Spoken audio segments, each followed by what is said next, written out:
The settlement schedule page allows you to tell the gateway when to initiate settlement on any payment processors on your account that support it. These times are reflected in whatever time zone your gateway account is set to. In this case, it's US Central Time. And any processors that support it will show up below. On this account, there are two. There's two credit card processors that support settlement, and they're both set to 7 p.m. I can select the dropdown and choose whatever time I want throughout the day, any half-hour increment.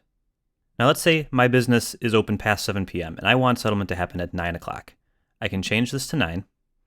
And this one, I'm going to change it to 8 o'clock. I can go ahead and save those. My settings are saved, and I can return to the settlement schedule page to see the reflected times. Depending on what processing platform you're using, these will be either real-time or slightly delayed, usually by 1 business day, in changing the actual time of settlement. You'll want to reach out to your payment provider to see what your processor supports. After you've made a change, you can go down to Show History and see when changes were made to the account. So I can see there were 2 times things were changed, both at 9:08 a.m. today, and we'll show the user account, the processor that was changed, the old time, and the new time. And as you change, let's say we want to move this one back to 9 o'clock as well, update settlement, and go back, and now the history has a 3rd item,